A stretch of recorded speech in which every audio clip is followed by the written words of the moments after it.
started our journey, if you will, locally in San Francisco on January 21st, the first day of the new administration. Our hearts were broken when the previous administration started the zero tolerance policy. That was at the beginning of 2018, and we've been working since then in various ways.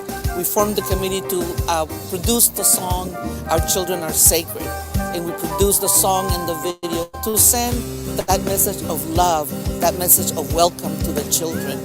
Some of them are still detained, and so we formed this coalition to do a caravan here to Washington, D.C.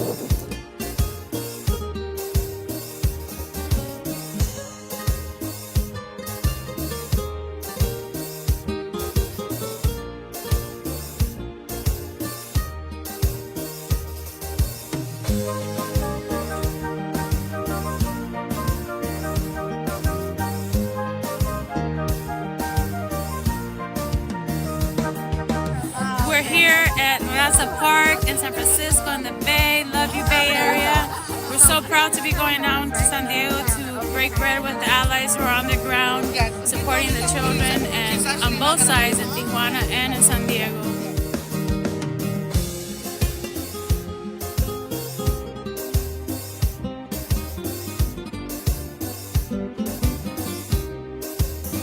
You know, I feel so blessed to be part of the Caravan for the Children, and you know, we become a family. we have spent a lot of countless hours planning, thinking, being very intentional and thoughtful about our journey and our purpose. And you know, I feel like we really have met that vision, that mission that we have, and we've learned so much from each other and from so many people, and the work is not done. La lucha sigue.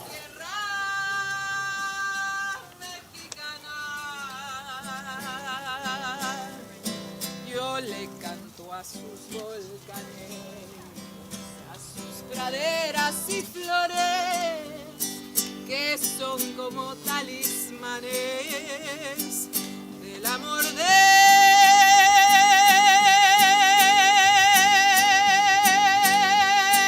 mis amores. México lindo y querido, si muero lejos de ti, que digan que estoy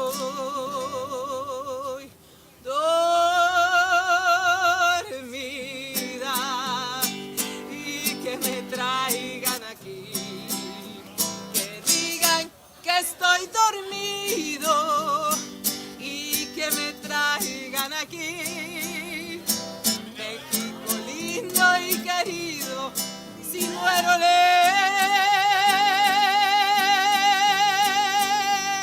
lejos de ti. I'm just really proud of the work that our delegation has done to elevate and visibilize the voice of our immigrant community, and especially the unheard voices of those children that are still in the ICE detention centers.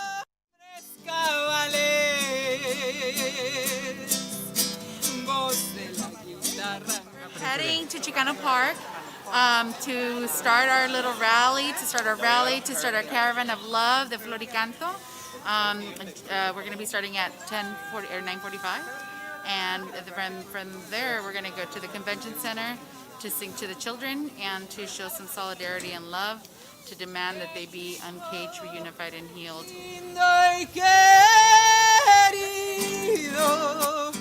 Si muero lejos de ti, que digan que estoy dormida y que me traigan aquí, que digan que estoy dormida y que me traigan aquí. México lindo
quieras. Somos como el viento, vuela donde quiera, como la semilla que se va sembrando, que la nueva vida abajo en la tierra. Oh. Es así. Our children are sacred, nuestros niños son sagrados. Our children are beautiful, bellos son. Our children are a gift, son el regalo más amado. Our children are sacred, sagrados son. Together, listo. Our children are sacred, nuestros niños son sagrados. Our children are beautiful, bellas son. Our children are a gift, son el regalo más amado. Our children are sacred, sagrados son. Dice así: cuánta dulzura y valor de una madre y su hijo, que ni vibra y camina hacia una vida mejor. If this is really the home of the brave. We made it! We made it! We reached our 100th day. We reached, our plan for our journey. We made it to Washington. We made it to the border, to San Diego, to Tijuana. We made it to Washington, D.C. It's not the end.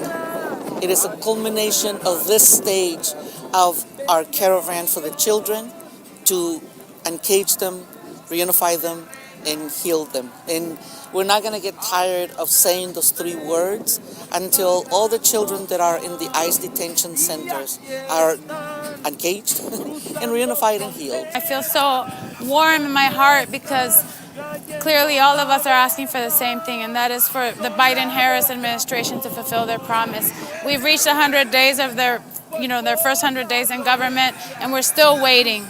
They campaigned on immigrants, just like Trump campaigned on hate against immigrants, and we're tired of it. Stop playing politics with migrants and take action. So it's very symbolic that we're here standing in front of the House of Congress. To be in this is specifically, 3 months, 4 months later, in this location behind us that was all about white supremacy, and now to be here with the quite opposite, a message of love, of unity, of pride for our migrant community. It's just really fills my heart with joy. We went to the San Diego-Tijuana border. We have marked the first 30 days, 60 days, 90 days, and we're here to mark the 100th day of the new administration. And we want to tell them that we appreciate their words. We will appreciate their actions so much more when they immediately liberate the children, reunify them, and start the process of healing them. Llenas de esperanza, de una vida con ganas de amar, pues son las...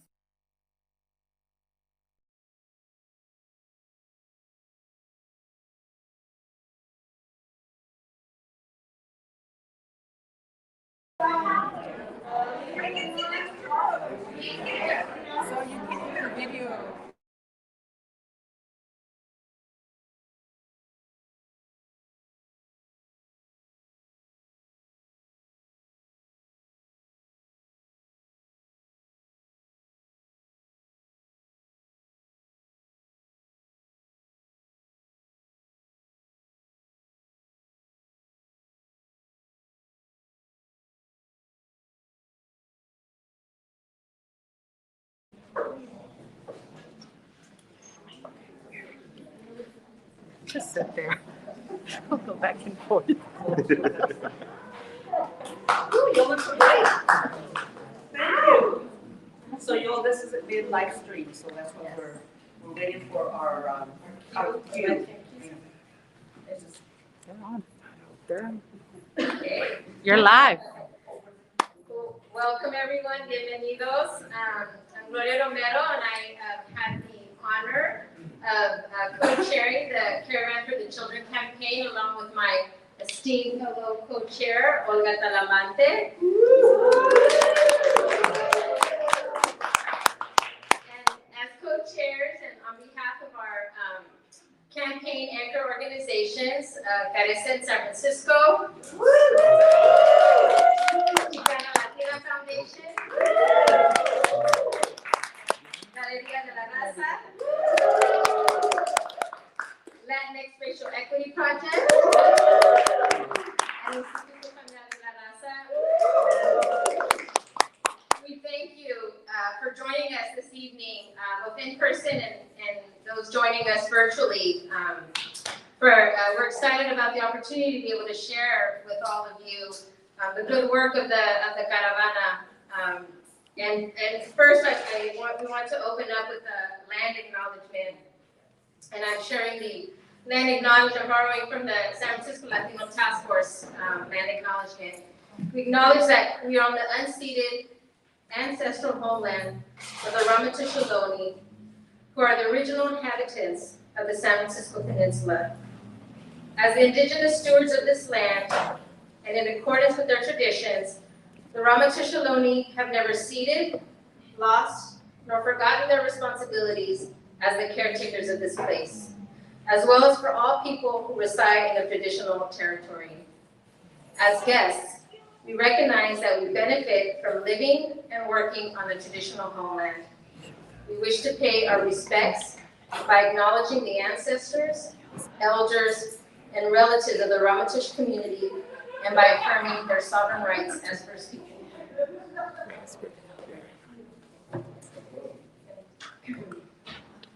And as I said, it was very important for us to be able to come to community and report back to our community all of the efforts of the campaign. And we're excited to share from the launch of the campaign, our first 100 days, to the most recent developments regarding our efforts in advocacy for the children. And we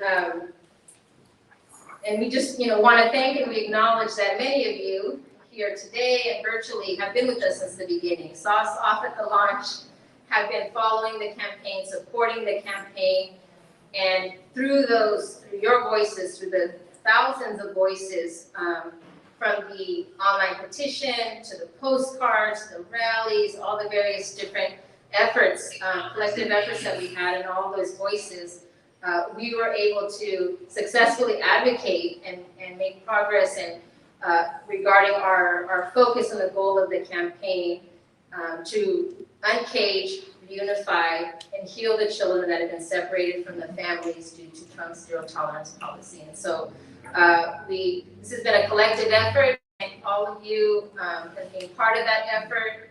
And throughout the process, the children and their well-being has been our north thing. And so we thank you. And I want to turn it over to my co-chair, Olga. Thank you, Gloria. It really has been an honor and a special time to work with Gloria. We were reflecting on our time together and realized that we've known each other, but we had never worked together directly. In the last 2 years, we calculated that we met at least twice a week. And that adds up to about, we figured about 548 hours. And we are just so glad. And it really has been a real joy to work with Gloria and get to know her even better. And we still like each other. So,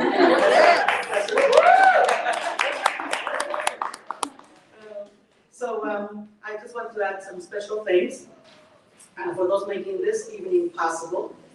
Starting with one of our steadfast community partners here at the Brava Center, and Stacy.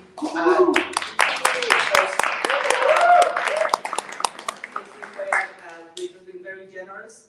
They had a box out in the lobby, and that many of you were here for several events, and they announced it every single night. So we got a lot of signatures through them. And then the space tonight, they're hosting us, as well as the great crew, Carly and Andrea, and Alba, working with us. So thank you all very much. We really appreciate it. We also want to thank Tracy Brown and Roberto Hernandez. I understand they came together to make sure that we got food tonight. So thank you. I understand our vocational school for bringing us the food and agua fresca, and also thank you to Lolo.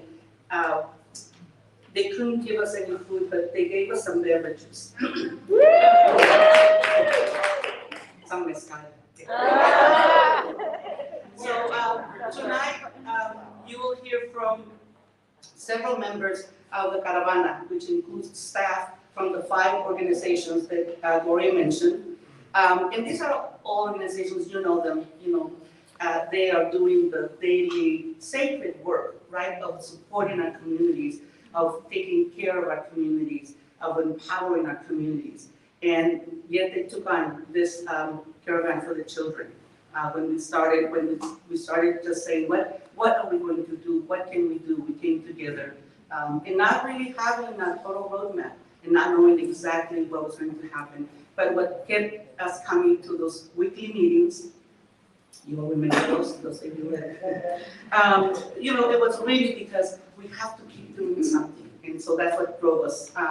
So even with all their full-time work and responsibilities, they took on the work with lots of hearts and commitment. And I'm going to introduce 2 of them soon, in a few minutes. But I wanted to share parts of the poem that Amanda Gorman just wrote, which is in response to that unimaginable tragedy in Guate. Because it has to do with children. I thought her words kind of express our collective pain and also the need for action. So I'm going to read some parts of it. We met at 8 in the morning, FYI. 8 o'clock. Sometimes 7. Or 10 o'clock at night. In our pajamas. My white robe. Yeah. I think at some point Tracy said, "You're the only one I'm going to get at 8 o'clock."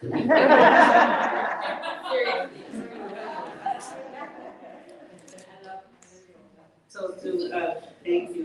To center us from Amanda Gorman, a great voice of our new generations.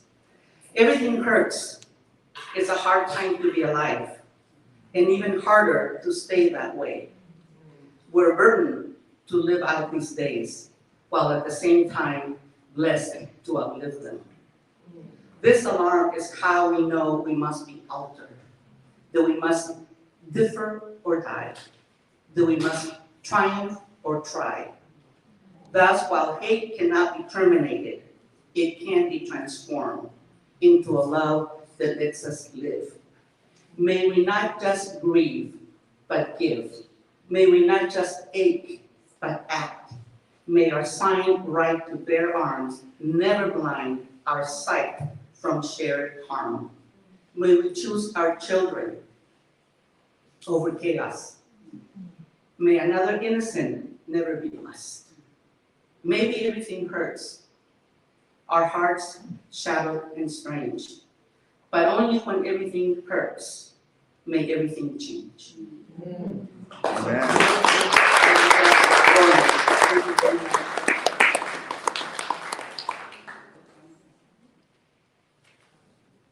I hope the mic for you too.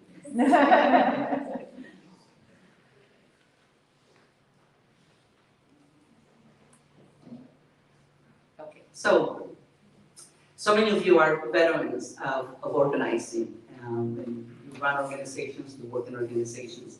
So you know that there are different roles that we each play.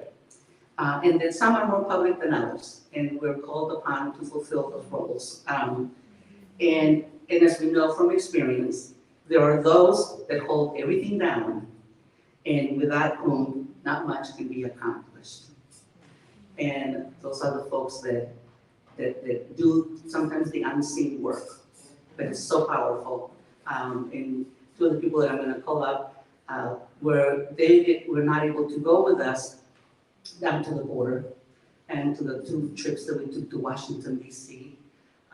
But they were the backbone, right? And waiting for us at home and sending us out. So I want to introduce Alicia Orozco, Manager of Administration and Special Projects at Chicana Latina Foundation.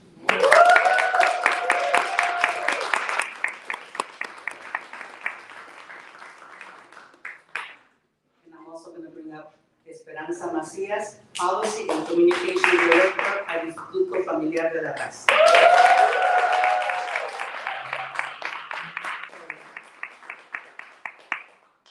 We wanted you to hear from all our various members and to share with you the different parts of the campaign that we launched. So Alisa is actually going to talk about that part, why and how we got started.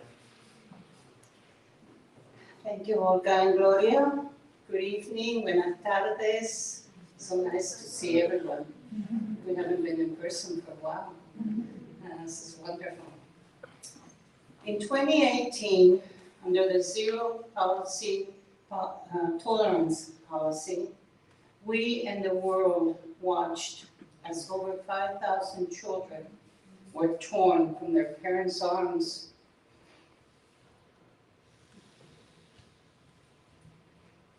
Okay. Be placed in cages, their innocence taken away. Sorry.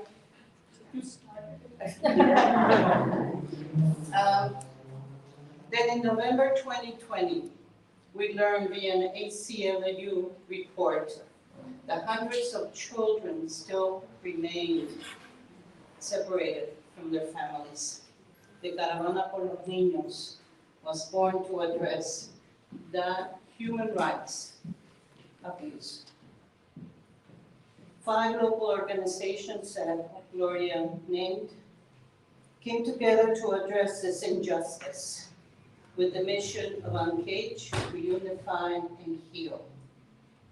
Staff from each of the organizations volunteered their time to work on it, and the organizations provided time and resources for the ongoing work.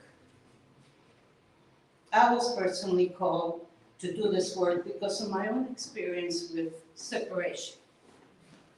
I came to the US from Cuba. In 1962, at the age of 9, under what became known as Operation Peter Pan. I would not see my parents again until I was 15 years old. Over 14,000 Cuban children from the ages of 6 to 17 came unaccompanied during that time. I know the pain of separation and how families do not easily heal from this trauma. For the last 2 years, we have been guided by the mission of reunifying the children with their families. Esperanza will talk about the accomplishment of our campaign, which because of our community support, have elevated the issue of the children that remain separated. We are glad that today the task force has reunified about 300 children with their families. But according to their own records, over 1,200 children remain separated from their families. Tonight, we will hear about what the Caravana has accomplished, the organizations who have supported the effort, and above all, the support of the community. We remain committed, and we know that with you and with our community's support, we will continue our work to reunify the children with their families and for them to receive the healing they deserve. The children are our north. And now it's my pleasure to introduce Esperanza Macías from the Institute. Gracias.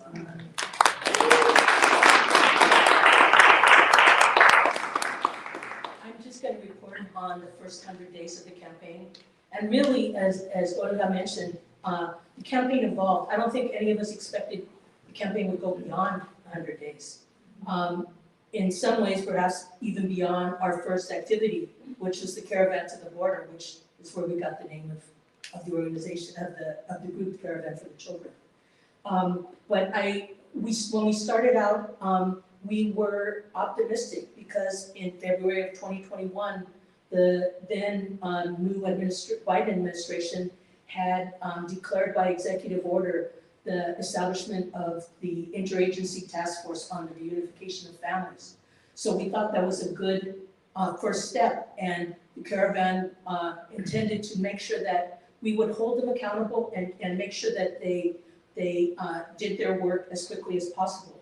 So the Caravan undertook the following activities. First of all, we went down to the border. It was important that if we were going to do this work, that we understood what the impact and what the conditions and circumstances were that were facing the immigrant families there.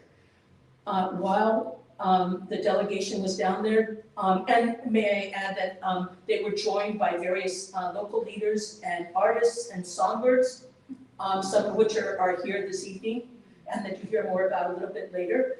But while they were there, they visited a community organization that was working directly to provide support to the unaccompanied minors. And they got to see firsthand in that situation the limited resources available to them to do this work. And that served to reinforce for the Caravan for the Children our need to continue advocacy in this area. Almost as soon as the Caravan returned from the border, they flew to Washington, D.C. And that was the first visit. And that was to make sure that we were a part of a very large immigrant rights march that was taking place. And, you know, there were so many, we learned that there were so many things regarding immigration that needed to be addressed. And we needed to make sure that the efforts regarding the separation of children and families didn't get lost in that. So it was very important that we not only showed support for the various immigration reform efforts, but that we represented the separated children and families.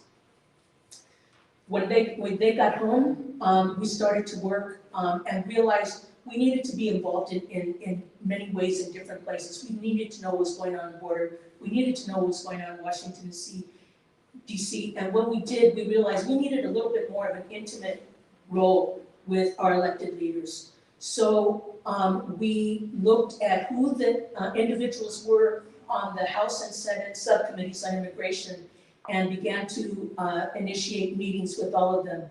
And so we were able to meet with the offices of Representative Mike Thompson, Representative Mark DeSaulnier, Representative Barbara Lee, the chair of the House Immigration and Citizenship Subcommittee, Representative Zoe Lofgren, and on the Senate side, Senator Dianne Feinstein, and the chair of the Senate Subcommittee on Immigration, Senator Alex Padilla. In addition to that work, throughout the entire 100 days that those activities took place, there was a lot of activities happening on the ground here locally where organizations and individuals were holding pláticas and panels on this issue, were conducting interviews with the media, and we were inviting spoken word artists, musicians, and other artists to make their feelings known about this issue. And so all throughout that 100 days, we tried to have a visible presence in our community, throughout the state, and nationwide. Our IFR and many of the organizations that participate in the Caravana hold to the principle of En Lakesh. Tú eres mío, tú yo, we are one. And I'm very proud to say that I think during those 100 days, we proved En Lakesh matters with the children and the families that are separated, and represented our commitment to continue the work, the advocacy work needed to reunite the families and uncage, reunify, and heal them. Thank you.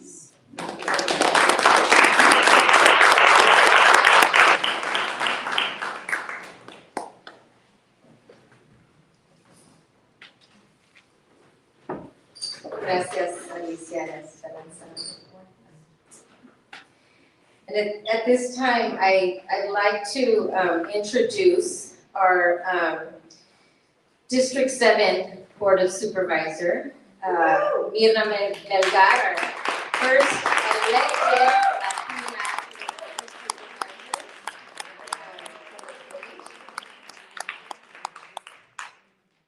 And I'd just like to welcome you, Supervisor, and to thank you for being a champion, a champion of the campaign and of this cause, and just, as you are personally and intimately connected to this issue and this cause, and for being that champion. And Supervisor Melgar's office was represented by, thank you, Lila Carrillo, in that delegation that Esperanza was sharing, a 15-member delegation that went with us to the San Diego-Tijuana border.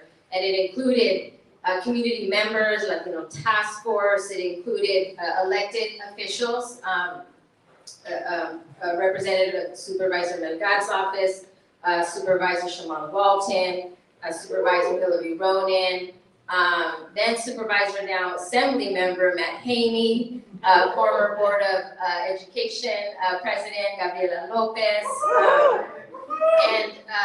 and it was important for our elected officials to join us on, down to the border, because these are the children. They come to the city. They come here. They're in our local community. They're at our local schools.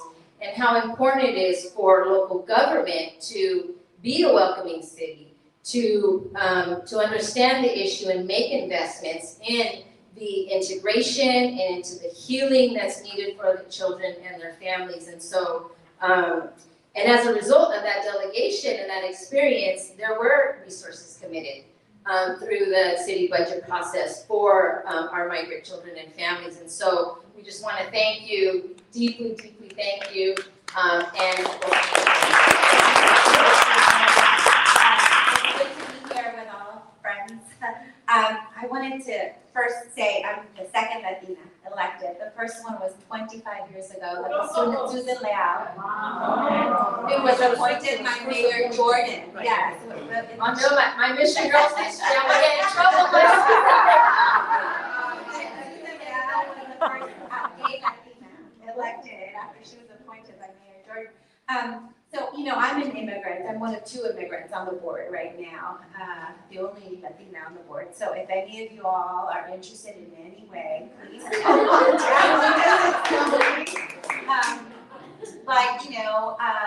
I'm an immigrant from El Salvador. I was separated from my mother when I was 5, my mom joined the FMLN, when I was 5, and was gone my entire childhood. She went underground and I didn't see her again. But once when I was 12, and then again when I was 21, and she got political asylum in Europe. So, this is like one of my most deeply held traumas, is separation from my mom.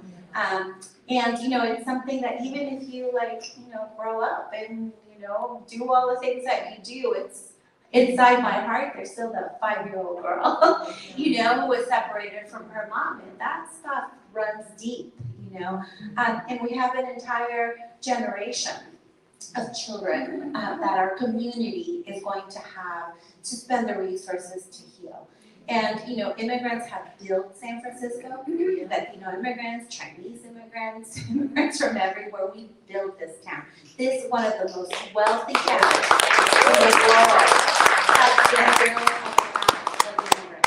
And, I'm grateful that our community is strong and has assets that will support children, but we need to do more. We need to do much, much more. And the resources in the budget are a drop in the bucket into a $14 billion budget.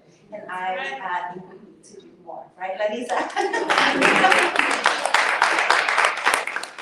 But, this is part of a larger phenomenon in our country.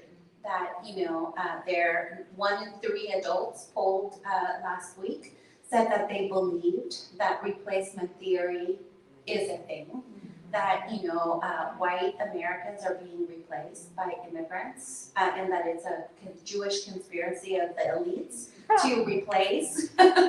And 1 in 3 Americans believes this, and they're looking at us and our children and justifying putting children in cages in this, context of a president that, started all of this hatred that has led to so much pain, misery, and violence against our people and other people. And we now have a Democratic president that has not taken the steps that we need them to take to get the children reunified. And so in San Francisco, we will, make the resources available to keep the work going, but we cannot stop holding people accountable who promised us when they were running for office that they were going to make it right. And so I'm grateful for you, but we got to make it right. Great. Thank you so much.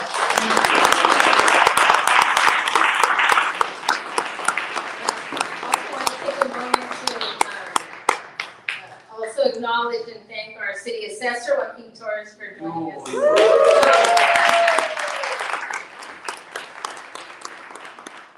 That's a good position to have president in the room, right?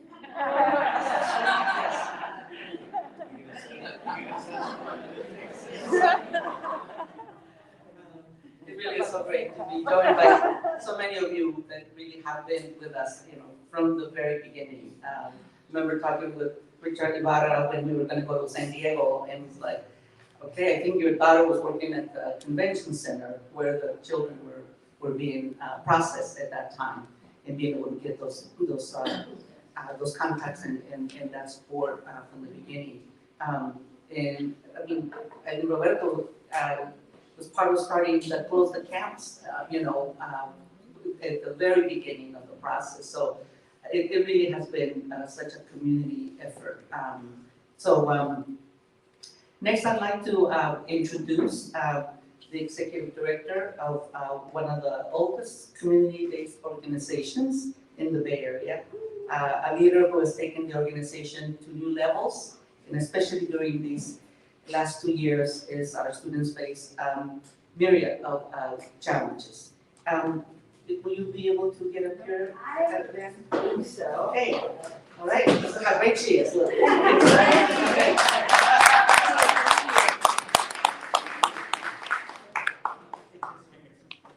So to do our next section here, Executive Director of Chicana Latina Foundation, Adriana Ayala.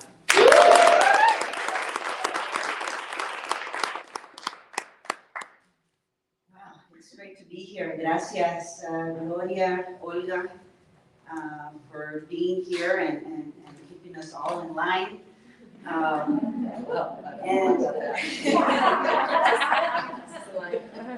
So, I'm all at Rascuache, wearing 2 different shoes. But I'm here, in the best spirit possible. What you've heard from Alicia, Esperanza, about all the activities that we've undertaken, these last couple of years, is quite a challenge. We've done a lot, but these activities would not be possible without support. And so, as the sacred work of this coalition of 5 organizations, community-based organizations, grassroots organizations that have, the staff support that decided to entrarle 100% de corazón, with the mind, body, spirit, and soul into this humanitarian cause, this noble cause. And so, but we were armed with all of this ganas, but of course we needed fundraising support to get us going. And so we reached out to Latino Community Foundation. We called Masha, Jacqueline, and we put out on the table the plan, our goals, and why we were doing what we were doing. What was our drive? And I have to say that they did not think twice. They supported us right away. They were our major key supporter in this. And not only that, they connected us with another key supporter. And so that was amazing. That helped us get going. As you all know, ganas is one thing, but we cannot do what we do without the fundraising. And we've had not just organizational support, but individual support to do what we've done, not just at the community level, regional level, national level. And so I'd like to introduce Masha from the Latino Community Foundation. Vice-Presidente of Programs and Branding. And I'd like you to, hey,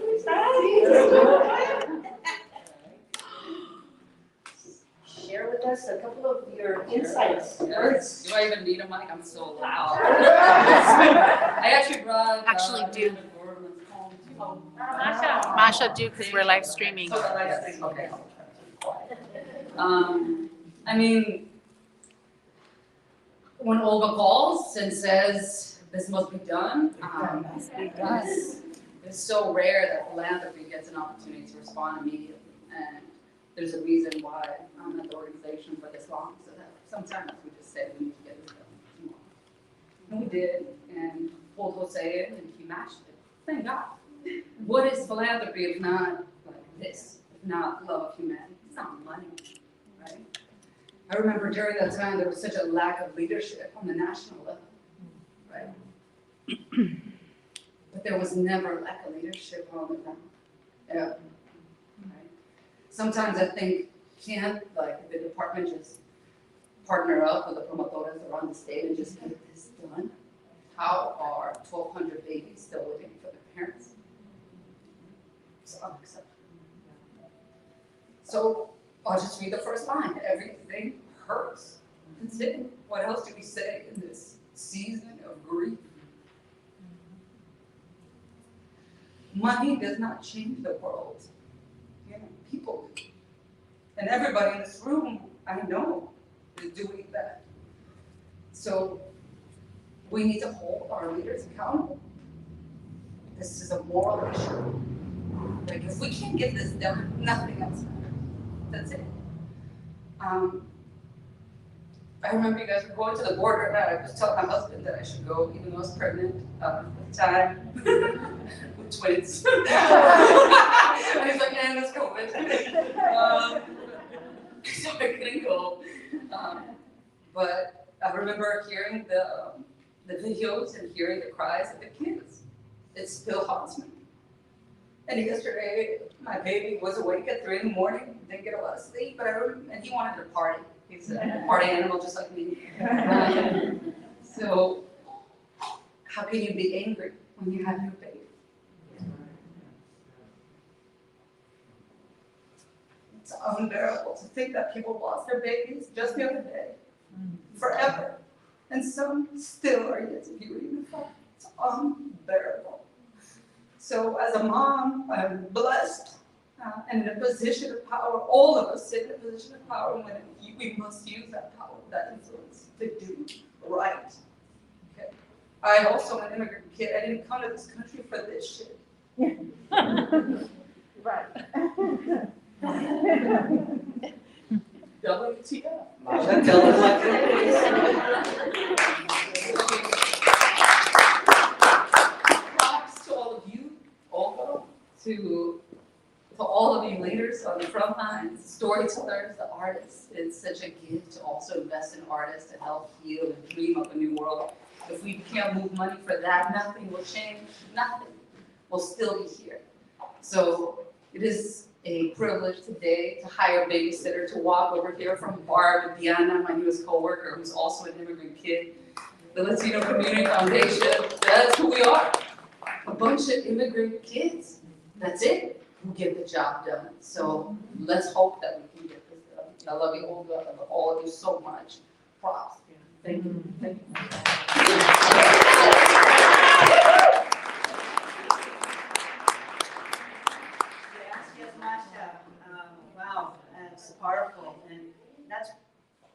That's what has made us all gather here today.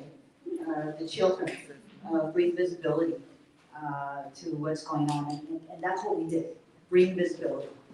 And I'd like to thank our organizational community partners, Brava Theater Center, Cesar Chavez Annual Breakfast, Clínica de la Raza, Mission Food Hub, Mission Language Vocational School, Latino Task Force, Yerba Buena Center for the Arts, our national partners, Alianza America, Presente.org, Premier Owners, Latino Community Foundation, Hispanic Federation, Bay Area Organizational Donors, Calle 24 Cultural District, Dolores Street, Good Samaritan, Horizons Foundation, Mission Economic Development Agency, National Center for Lesbian Rights, the Women's Building, and we have so many individual donors that we're also streamlining, but let me mention Chloe Atkins, Bob Barber, Charlotte Ferretti, Anna Fisher, Erin Flynn, Beatriz Leiva Cutler, Emma Liz, Katia Ramos, Xochitl Rivas, Holly Rutherford, Nelly Sapinski, Andrea Valencia, Roberto Barea, Davey Wright, and so many others that have given to this cause and given us legs to move and to mobilize in this direction. So mil gracias.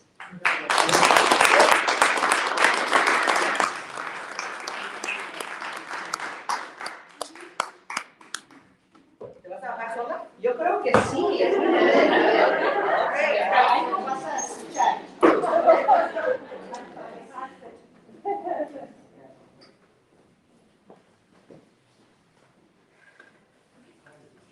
Gracias, Adriana. Gracias, Masha. And based on, on decades and decades of community service and organizing, we know that art and culture heals, la cultura cura. And our campaign, when we began the campaign, we knew that art and artivism needed to be centered in this campaign. And one of our key anchor organizations, Galeria de la Raza, along with our, with the amazing, brilliantly talented, amazing executive director, Ani Rivera,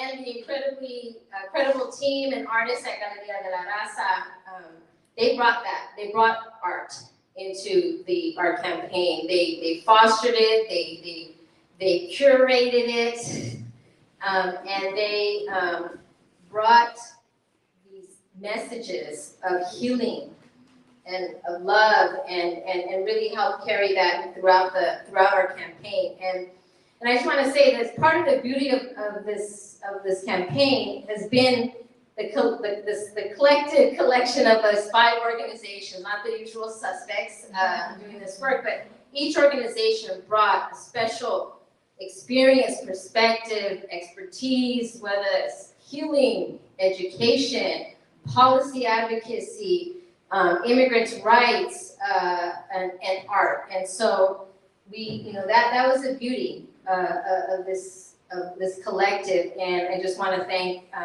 Ani and the team at Galeria for bringing the art. And I wanted to first just wanted to start, Ani, and ask you to share with us, why did Galeria become, as Olga called us to action, why, when you heard that call to action, like, why did you respond in terms of, Galeria and art? Yeah, first of all, I want to say thank you to everyone who's here. And again, it's been an honor to participate. And I think somebody said it earlier, when Olga calls, you show up, you answer the call. You may regret it later. Yes, might be a text, might be a call, but you do it. But really, it was a no-brainer. I mean, I think that everyone's kind of touched on those points already. This is the right thing to do. This is the moral issue. if an arts organization that was founded to express the needs and ideals of our community does not show up in these moments, then really what are we doing? And I think that it's been over and over the years, Galeria Maya's only focus is on the sort of local issues. We've been as international, transnational platform to have these conversations, and as we're dealing in this time of racial reckoning, this is a Latino issue too. And we have to be ready to respond to not only the children, I mean, the children are our norte, but we have to be prepared to address, reproductive rights.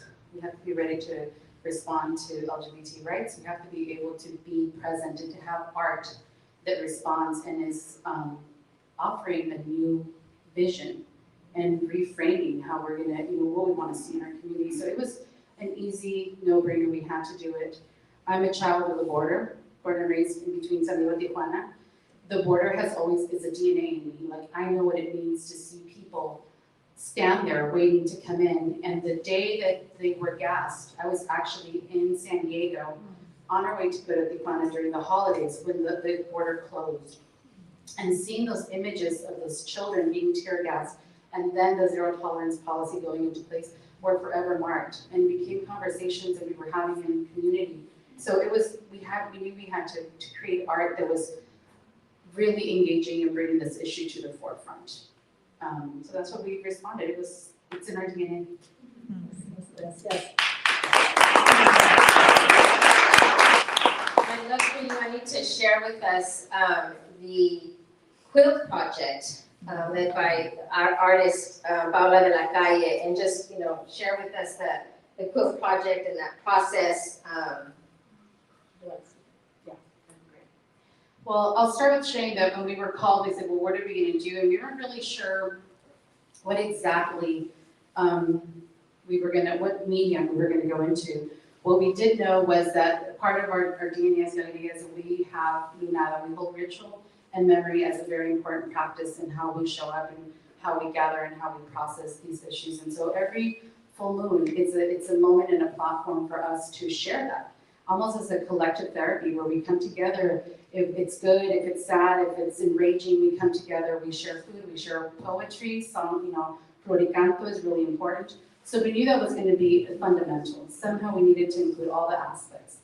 And then as we were talking to different artists, we were thinking about what could be documented, right? What can be documented, what can be kept, that can be put into the archives to continue to remind us of this awful moment, but also offer us joy. And so we looked at different projects that have happened. And one of the projects that comes up, one artist is Dori Salcedo, Colombian artist that has done a lot of work in Colombia around violence. And so that was really important. We studied her work, we were having different conversations with different artists. And then we thought about the Names Quilt Project, which was also very informative, documenting the effect of the AIDS pandemic and how by documenting a square would document one person's story. So we wanted to think about something that was at that grand scale. And we decided at that point there were 650 children still being held in government. And so we said, let's create quilts that actually 1 square foot represents each child that is under detention. And so we went on that journey and we studied we talked to Paola. Paola decided to jump on board. Paola did not want, she's a Colombian American artist, migrant herself, did not want to really have it be just her voice. And what we ended up doing was having an artist call out, a national call out, where we asked poets who had a story to tell firsthand to submit some of their literary work. We had over 250 submissions nationally. And then we looked locally to see both local, kind of regional, and then national, who could participate, and even transnational. We actually had a poet through the connection of Caravan join us for one of the lunadas to share their words. And so in total, I can't, I'm sorry, technology here, bear with us.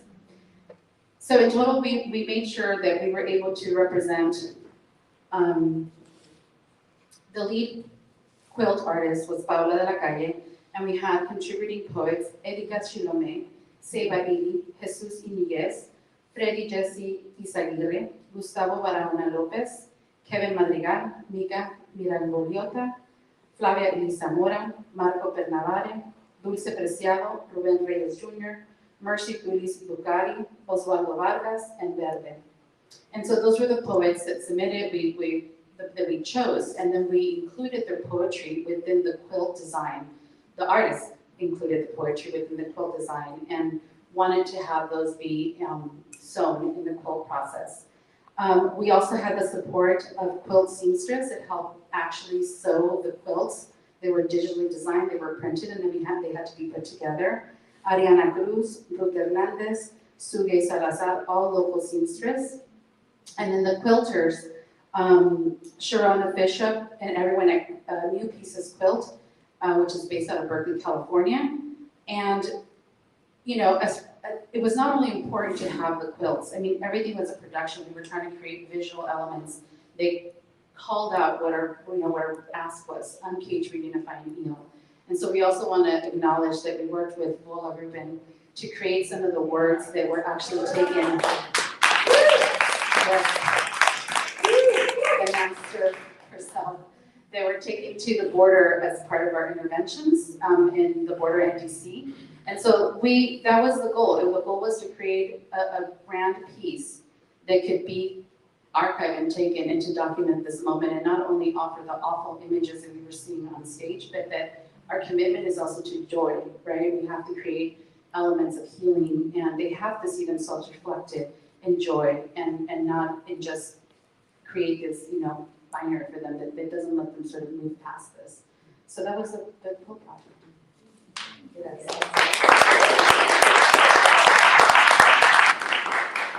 And how do you see Galeria's work with the Caravana moving forward? Well, I feel that, one, it's not just Galeria, right? It has to be every artist, every arts institution. I want to make a call out that it doesn't fall just on one entity, and it also doesn't fall on one. It really is all of us to support art. If art is the answer that we need in our communities to feel a culturally relevant response, always what's going to change the long term. And as we've learned, we'll hear more about the complexities of the Caravana, where we learned to get these children reunited. It's a long road. We just did 2 years. And so in my dream, what I'm thinking and dreaming and putting out there, it's going to be not only the quilts that have to be documented, but firsthand narratives. The oral tradition of storytelling is really important, and I think that there's an art form to do that through documenting narratives, through making sure we continue to create more work that is responding to that, and that we commit as institutions to continue to always have this be, like you said, la cultura cura. It could take many shapes and forms. I mean, we just had Carnaval, right? What an amazing gathering of cultura, of healing, of joy.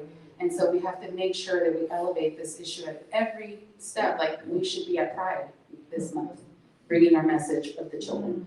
We should be at, then again, reproductive rights are Latino, Chicano, Central American rights. So we have to make sure we align with those folks and make sure that their stories are ready to be told, the visuals are ready to be told, and the artists are being supported. They're a part of the ecosystem that we work in. So those are the ideas that I have. It's like podcast, storytelling, really investing in Central American artists. I can't say enough. It cannot just be us, getting other people, like Central American folks need to be taken care of and invested in. So that's what we're going to be looking for in the next phase for us, is how do we support that? Yes. And I hope you've been able to check out the beautiful quilts and YBCA installation. Oh yeah, can we talk about that? It's on view and they've extended it. It was supposed to end this last week. They've extended it through the end of June. So bring your people, come see it, come see the photos, come see the timeline, come see the quilts. You have a month, this month of June to go check out the installation at Yuba Center for the Arts. This is what I do, see, I just pass this back. Thank you, Annie, so much, and I think that those of us who've been around for a little bit and have seen the power of art how power has fueled our movement. Power gives us the images of our struggle and also gives us the images of our hope. And none other than our veterana sister, Hermosa Artista, is here to prove that that is the case. But I want to say hello to Esther Hernandez.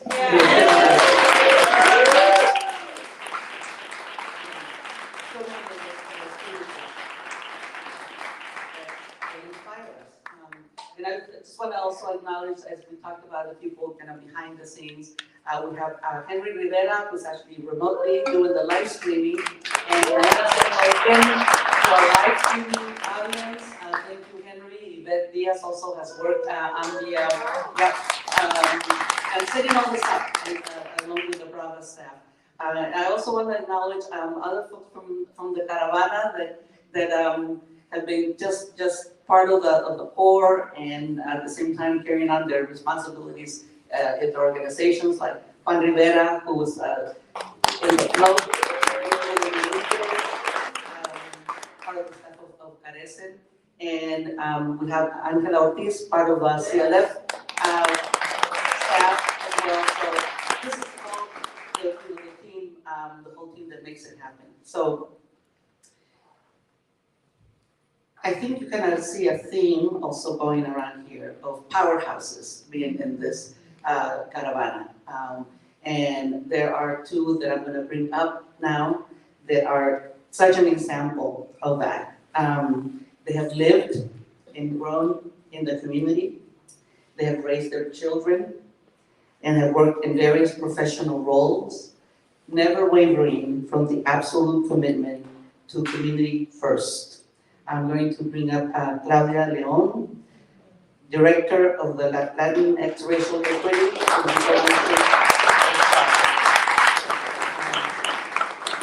And I just want to say about Claudia was able to join us, be with us. I mean, she's been part of the Caravana, but didn't go to the border. And so, but she was able to go to Washington, D.C. on this last trip, and brought her son Octavio, who also was the fastest and most amazing volunteer in getting signatures at the Cesar Chavez Festival, right? And he counted all the ones we collected. That afternoon was 214. So, and they were like totally marked. So it's just been such a great joy to see you and Octavio, really just be part of the Caravana with all your heart and your soul and everything that you have done throughout the community. So it's really great to have you.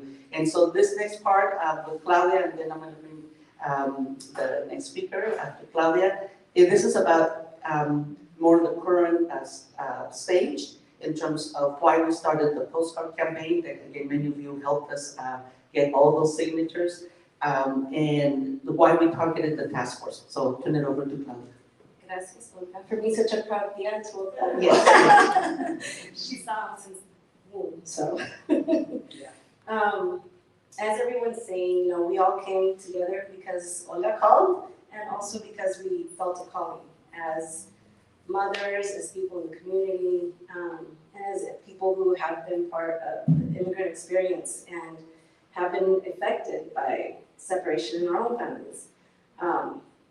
Not understanding that until seeing it in the news in 2018, I was brought to tears myself, like many people here, and it triggered a memory of the generational trauma we had in our families, and thinking, oh, that's normal, everyone goes through that, immigrant families, something happens, someone's left behind, someone comes here, but not really putting the words of the trauma and how it impacts generationally, and seeing it happen in their life at that time.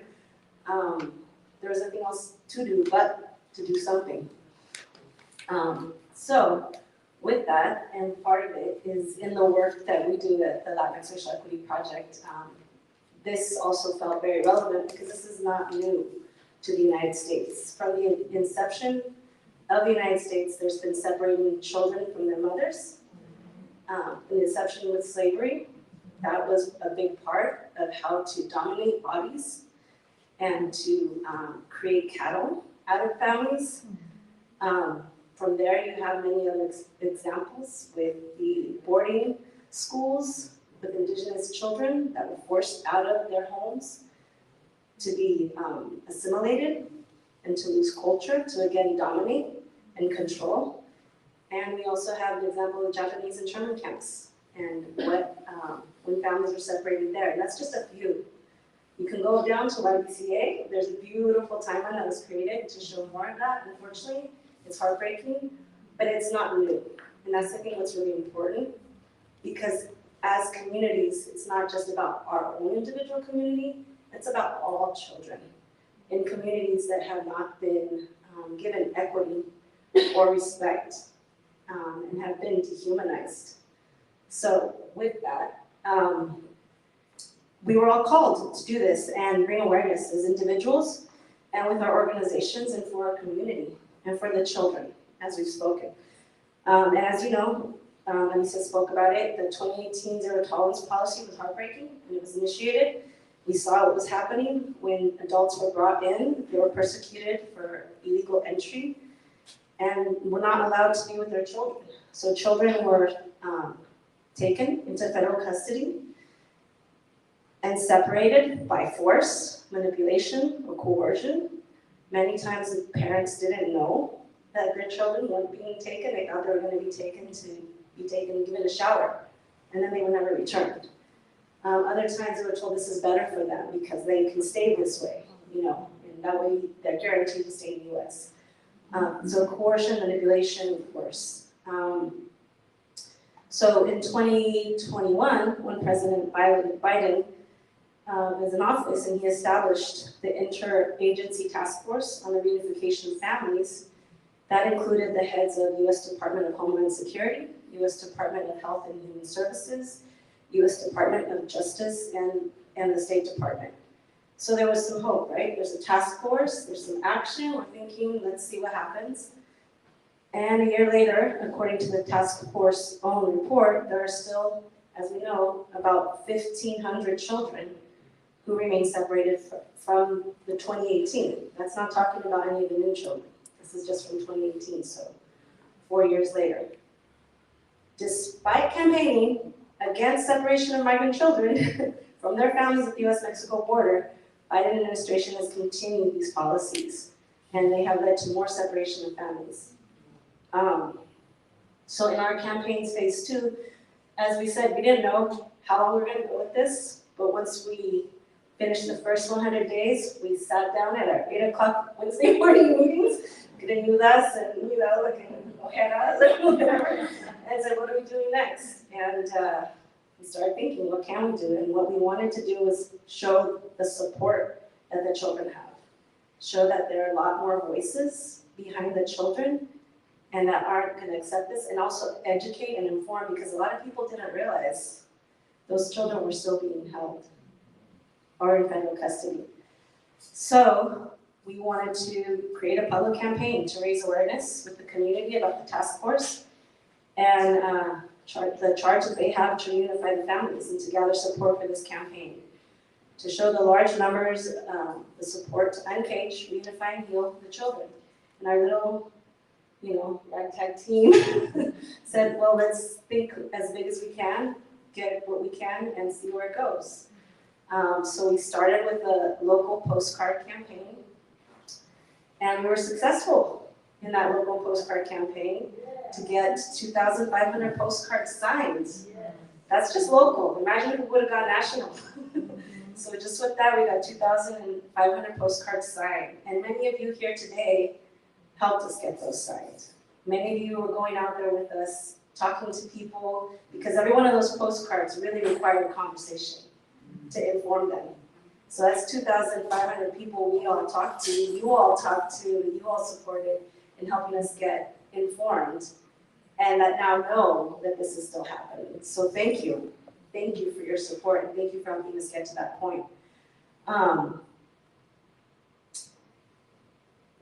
The intention was also to get these signed postcards to Washington, D.C. It wasn't just let's sign postcards, let's get them to Washington, D.C.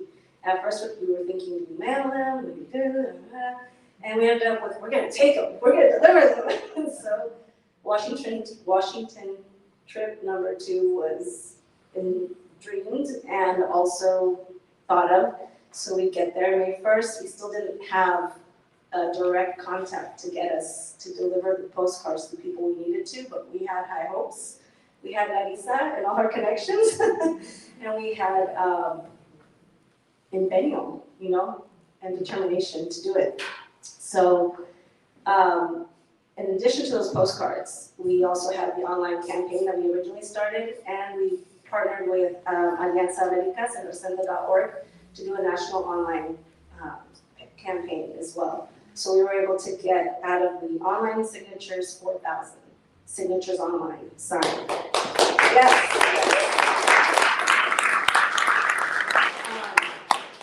That was a total of 6,500 voices that we took with us to Washington, D.C.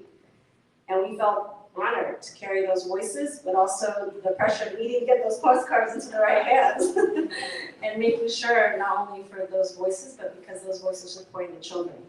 And we wanted to make sure the right people understood that a lot of people are demanding something happen and that we are keeping biting to his word and the task force to their task. So in this, it resulted in obtaining an in-person meeting with Michelle Brain, the Executive Director of the Interagency Task Force for the Reunification of Families. We actually got a meeting with this person from the task force.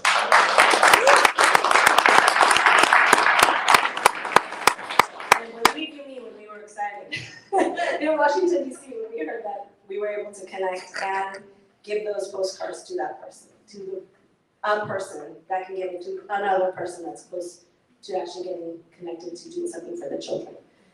So with that, I'm going to pass the mic to Larissa Dugan Cuadra, colega amiga, Executive Director of Caravan, who will share more about the outcomes of that recent meeting with Michelle Brain, and where we were able to share the goals of the campaign and get clarity on how to better advocate for the unification of children with their loved ones.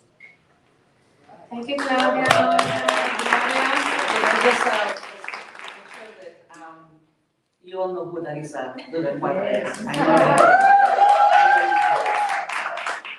know. And maybe you also have worked very closely with her, but I have to say it has been just a real joy and inspiration to work with you, Larissa, in terms of your own political acumen, your political sophistication, your political knowledge, your expertise, and the fact that you also represent the region that's in America, which is the majority of where the children are coming from, and we must center that. And I really appreciate your saying that I'm going to say whenever there's not a Centroamericano or Centroamericana in the conversation, it's like nothing about us without us. And I'm going to respect and uphold that, Larissa. So I'm going to turn it over to Larissa, who's going to talk specifically about the meeting with the task force. And then we do have still the live stream going on. If people with any questions on the chat, we can try to answer. And then after Larissa, we will have some time for any questions or reflections, even if we're off of the live stream. So let me turn it over to Larissa. Thank you, Olga, and thank you again, everyone, for joining us here live, and all of you who are tuning in remotely. We appreciate your support.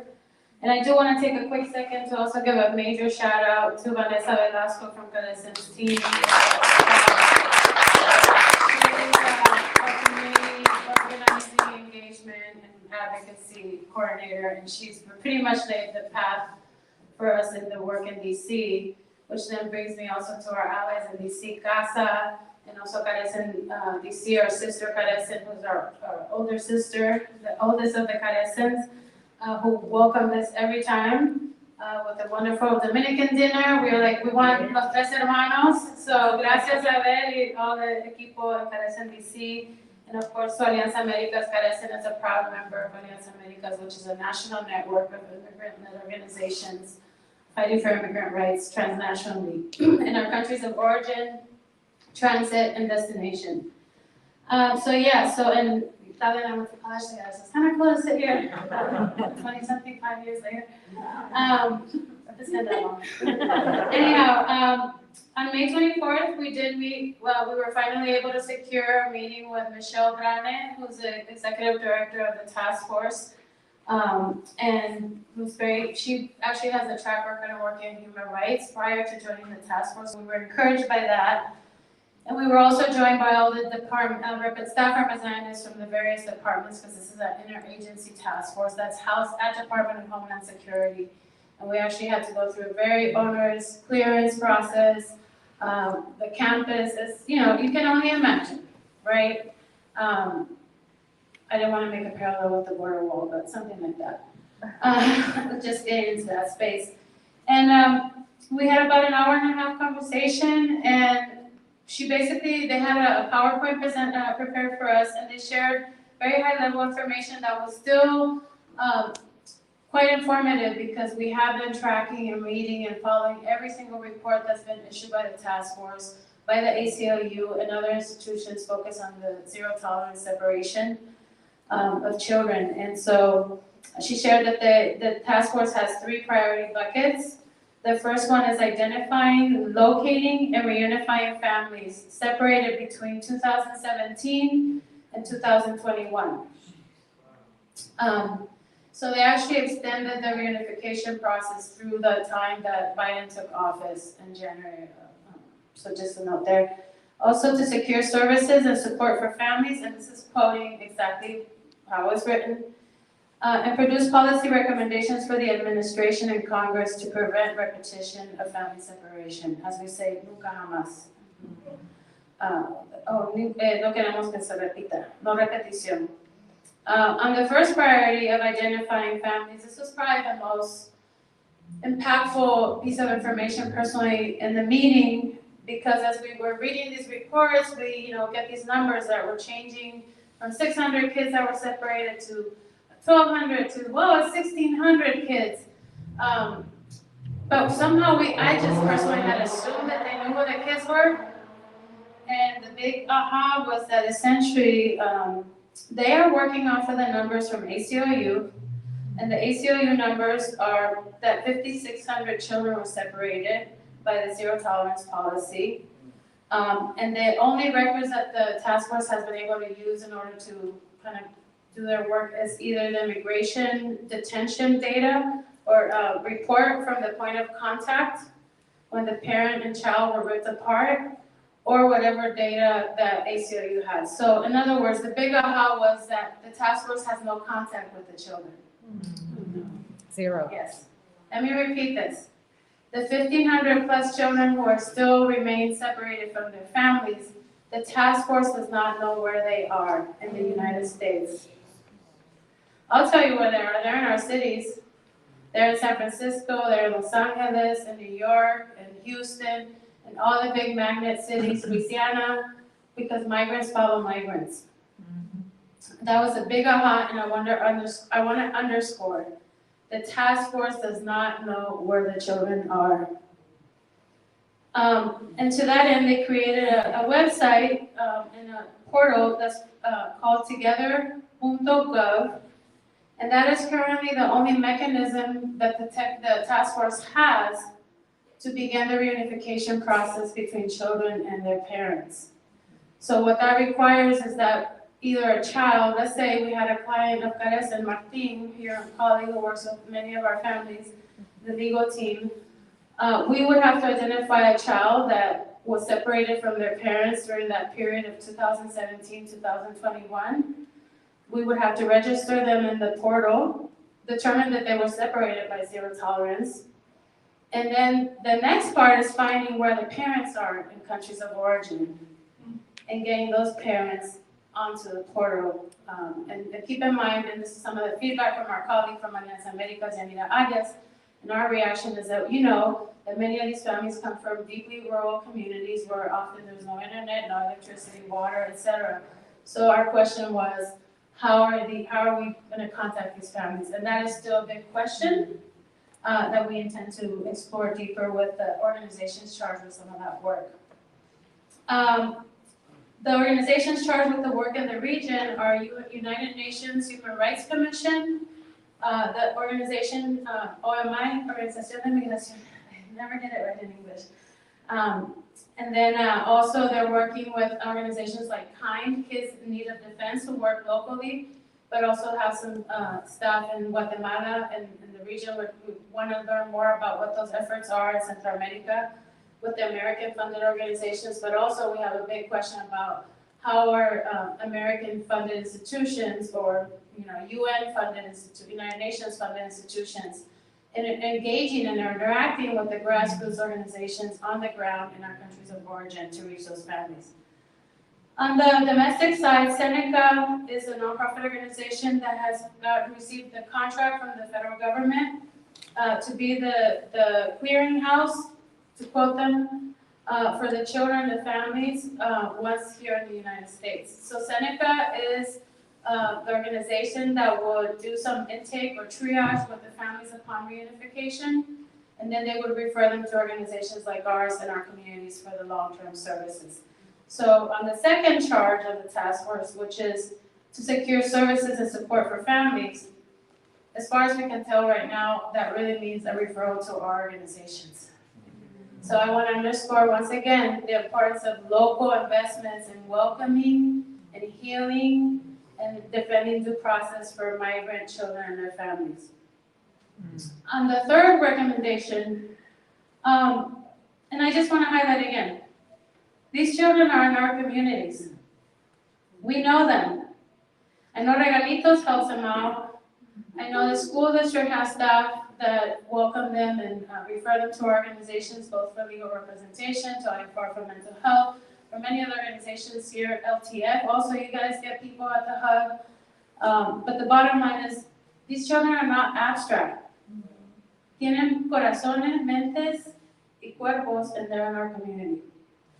And the third task of the task force, which is to produce policy recommendations, para nunca jamás repetir, that is still something that what we heard at this point was that they're preparing a report that will have recommendations both for the Biden administration, but also for Congress.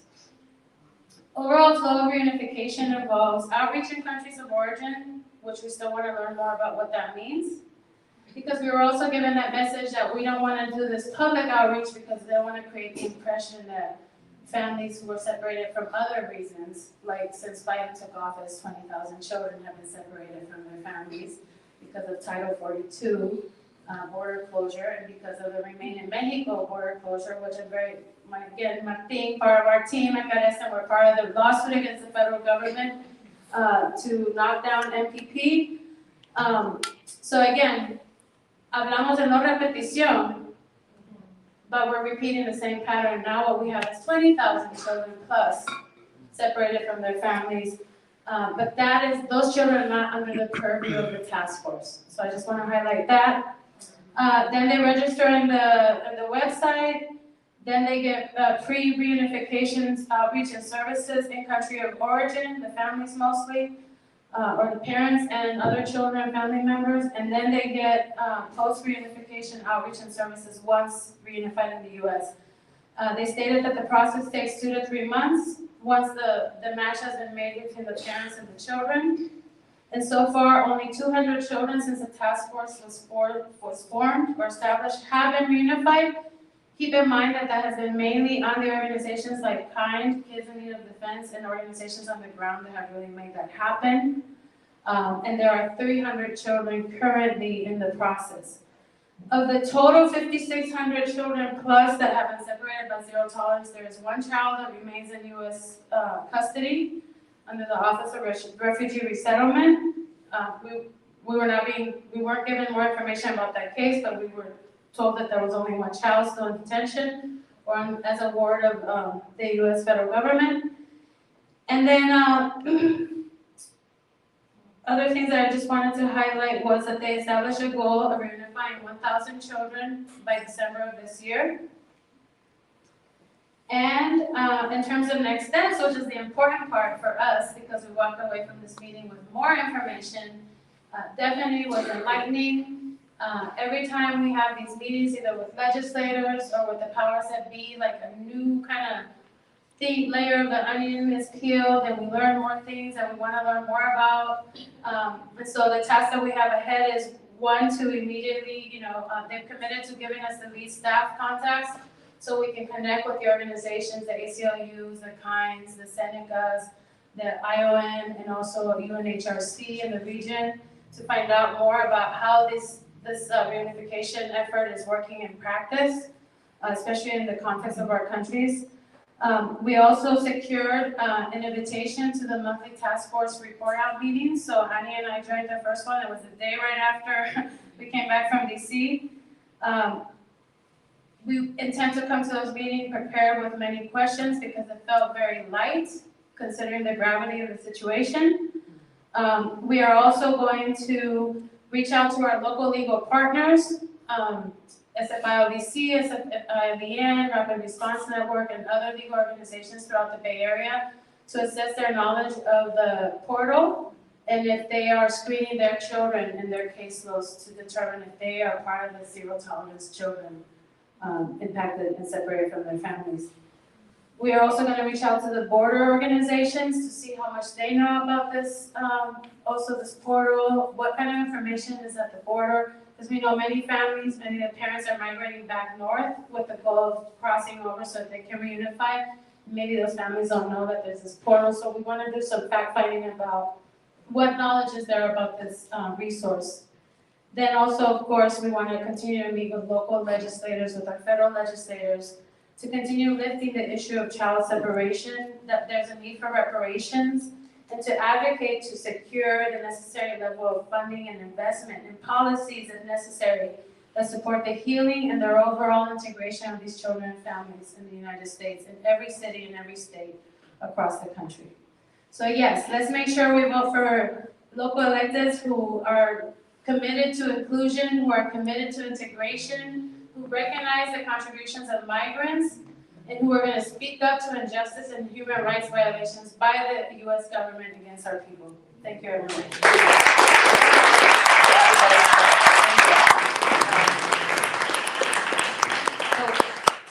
I think we're going to get ready to complete the live stream portion. But I want to thank Larissa for that report. There's a lot more to it. And, you know, we were really glad to be able to get that meeting. That's a victory for us, for our people. It was the 6,500 voices that we took with us. That's why they met with us. That is why. We got the email saying, we'll meet with you guys. Yeah, so thank you, everyone. And at the same time, let's just, we can share with you, after the meeting, we weren't elated.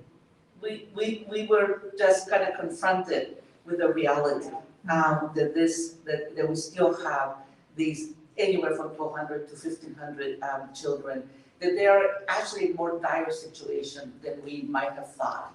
And at the same time, you know, we kind of like, another stab to our heart. And at the same time, it is another, you know, kind of like, okay, it's painful to hear because we imagine those kids 4 years separated, because that's what it really means. They were separated 4 years ago. So they're kind of like the last remaining kids from that era. And they are the 20,000 plus unaccompanied minors that were separated under a different policy. This task force is tasked with those children that were separated at that time. And we want to keep that definitely alive and well and front and center, because we are responsible for those children. And the government, even if it was a past administration, the government did that. So the government has to be part of the solution. But they are not going to come up with a solution unless we are on their case and we are continuing to do our advocacy. So very simply, right now, the live stream folks, that you're with us. You're not with us anymore? No, there's a question. So sign the petition, and those of you who received the postcard, definitely also sign the petition if you haven't signed it. And we're going to continue to do those e-blasts by which we get like thousands of signatures.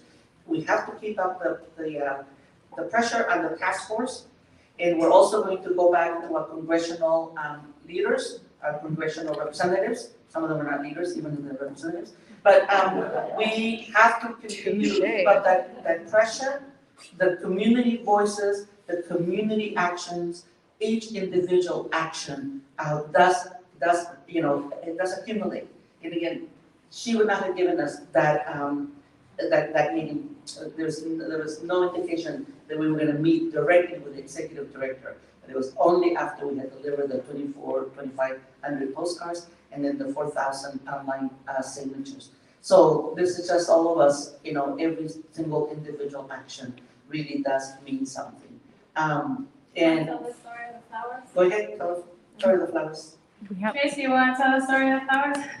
We have a So question. these flowers, We have a question. when we went to Tijuana, when we met with the organizations like Al Otro Lado, who were housing and welcoming migrants stranded by Title 42 and remain in Mexico, we stood in line for maybe 2 hours to cross back. And there were 3-year-olds, 4-year-old little babies selling these flowers. So these flowers are made by migrant hands, migrant children, and this is how these mothers are feeding their children. We really wanted to literally take these kids with us, but we brought these flowers to represent the children, and we actually bought all the flowers that we could that were there. Yeah, so I just want to honor the flowers because the flowers to me are a symbol of the children. Thank you, Larissa. And we have a question? We do. We have a question from Gabriela de la Riva on Facebook, clarifying, the task force doesn't know where the separated children are? The children were released. To whom? At the ACLU, and the ACLU is the expert on the numbers of children. Is that right? Can you speak to that? Yes, it's a quite complicated answer, but the short answer is yes. The task force does not know, or nor does the U.S. government know where the children are after they were released to either known family members or sponsors. As part of the lawsuit that the ACLU filed against the federal government for violating children's human rights, one of the agreements is that the U.S. government wouldn't track the children because there was fear by the sponsors that if the children were tracked, and then, as we know, many of the sponsors and known family members are also undocumented, and we were living under a very draconian, xenophobic administration, and so families were truly fearful of retaliation for taking in the children.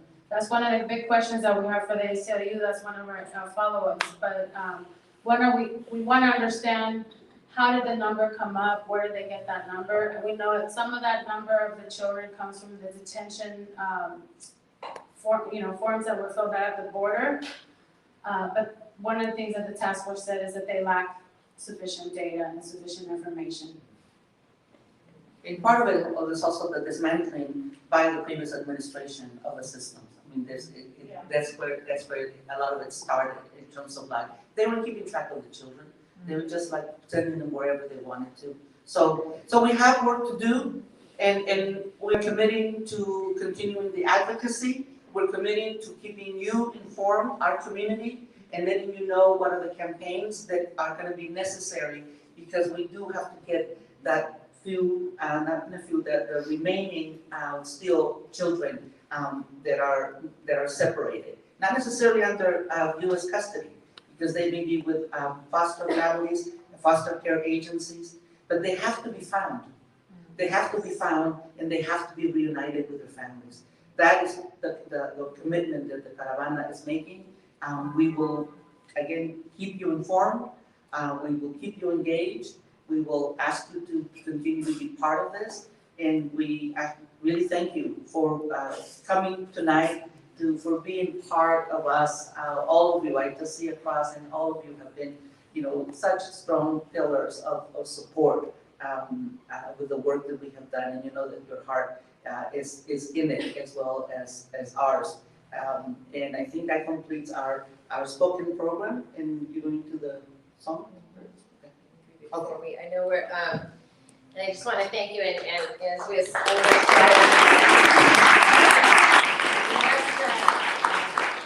the damage and the harm that has been caused, and build a new immigration system that's humane, that works, that's centered in racial justice, and continue the struggle and the fight. And we are going to take a quick break, so, but we're going to welcome the songbirds to the stage, and they're gonna just need a little few minutes to set up. But the songbirds have, as we talked about the power of artivism, Floricanto, and the songbirds was a project that started in 2018 as a result of the zero tolerance policy, right? The writing, the creation of the song and the video of Our Children Are Sacred, Los Niños Son Sagrados, has really been the anthem of our Caravana for the Children campaign. And our songbirds, Francisco Herrera, Liliana Herrera, Yana Gameros, Yana couldn't be here with us today, but just brought song and the canto. And as we were talking about, when we were in San Diego and we were waiting, to cross back over, they were serenading the children there and just really carrying us through with song. And so it's just beautiful to have you with us and for that to be our anthem. And so they're gonna take a few minutes to set up, but we're gonna welcome the songbirds Francisco and Viviana to the stage. And for those watching the live stream, we're going to see the video online. We need to acknowledge the power of the women of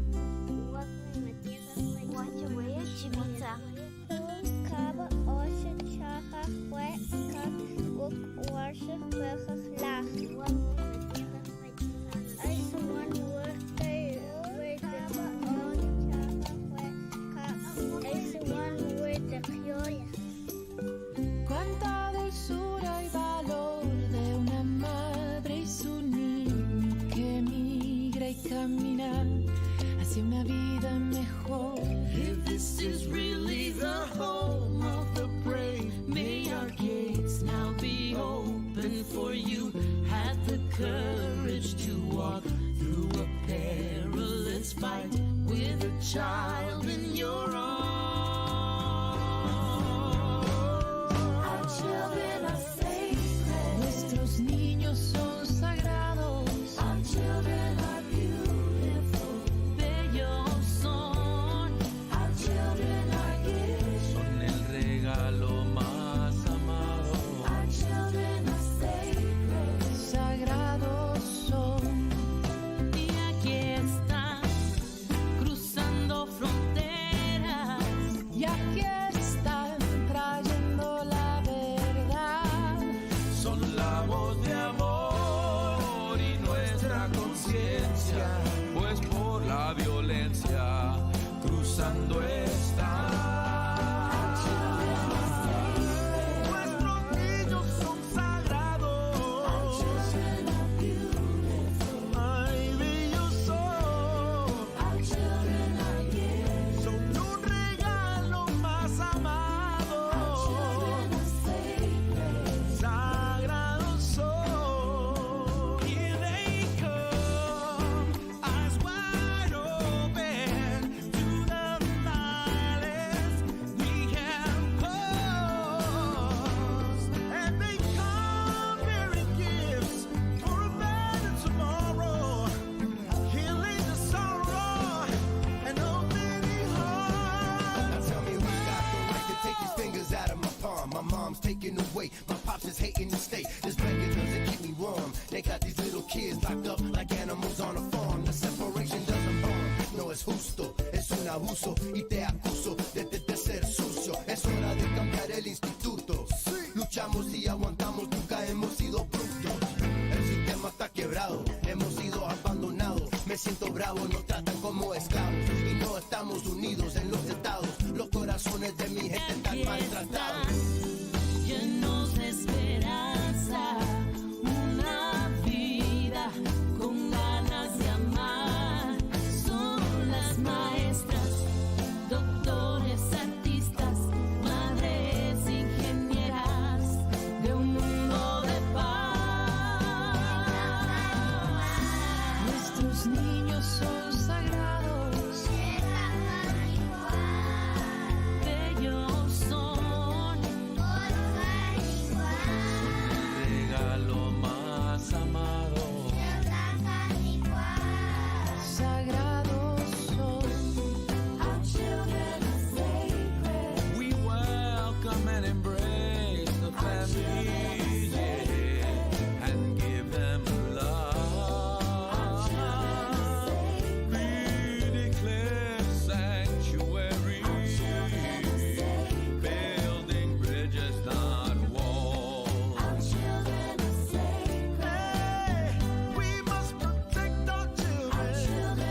ha iltech ton sten kakwal hat tuyakachman bishka charman hatum takpenka yan hatum tionka tohnika alamah yan chonal si machichahi han ka kate kupchichuyi kawakin tip bish okl tepetech oxhe chawtalas tay bish oxhe teltakpetli